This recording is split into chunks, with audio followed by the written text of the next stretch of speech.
ஆர்ஃபனேஜை பற்றி தெரிஞ்சுக்க போகிறோம்.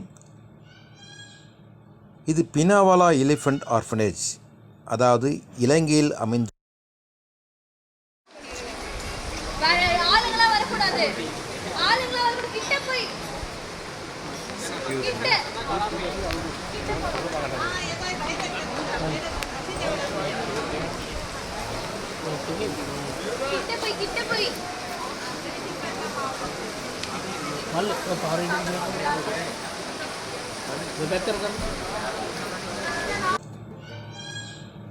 இது பினாவாலா எலிஃபண்ட் ஆர்ஃபனேஜ், அதாவது இலங்கையில் அமைந்துள்ள அனாதை யானைகளை பராமரிக்கும் ஒரு சரணாலயமாகும். இங்கு சுமார் 60க்கும் மேற்பட்ட யானைகள் பராமரிக்கப்படுகின்றன. இந்த யானைகளில் பெரும்பாலானவை தாயினால் கைவிடப்பட்ட குட்டிகள் அல்லது அனாதை ஆக்கப்பட்ட குட்டிகளாகும். யானைகள் நீராடுவதை இப்போது நாம் பார்க்கலாம்.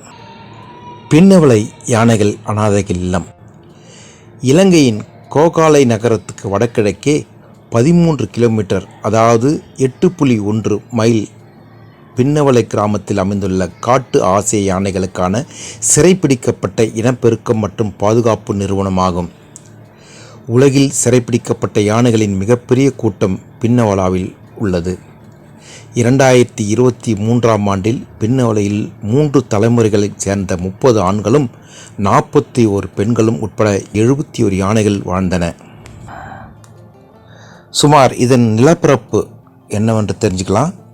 இதனுடைய நிலப்பரப்பு 25 ஏக்கர், அதாவது 10 ஹெக்டேர். விலங்குகளின் எண்ணிக்கை பார்த்தீங்கன்னாக்கா 71 விலங்குகள் உள்ளன 2023 கணக்குப்படி.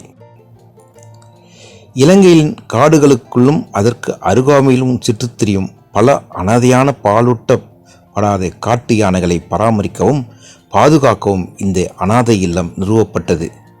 இது 1975இல் இலங்கை வனவிலங்கு பாதுகாப்பு திணைக்களத்தால் நிறுவப்பட்டது. 31 ஆகஸ்ட் 2021 அன்று சுரங்கி என்ற 25 வயதுள்ள யானை அனாதை இல்லத்தில் இரட்டை ஆண்குட்டிகளை ஈன்றது.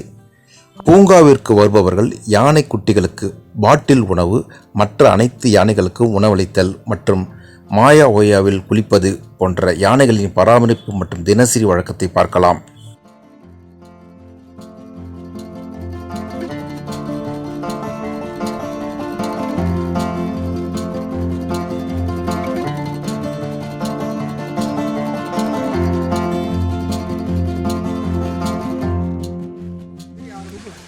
இந்த இடம் வந்துட்டு புத்தர் வந்துட்டு போதி மரத்தில் உட்காந்த இடம்.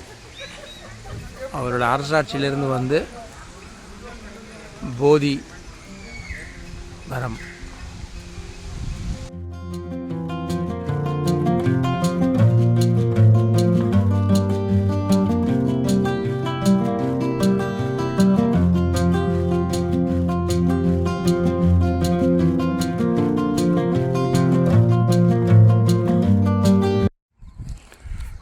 இந்த இடம் தான் வந்து புத்தருடைய பல்லு வச்சுருக்கிறாங்க. டூத் ரிலிக், புத்தா டூத் ரிலிக் என்ற இந்த இடத்த பேர். நல்லா பார்த்துக்குங்க.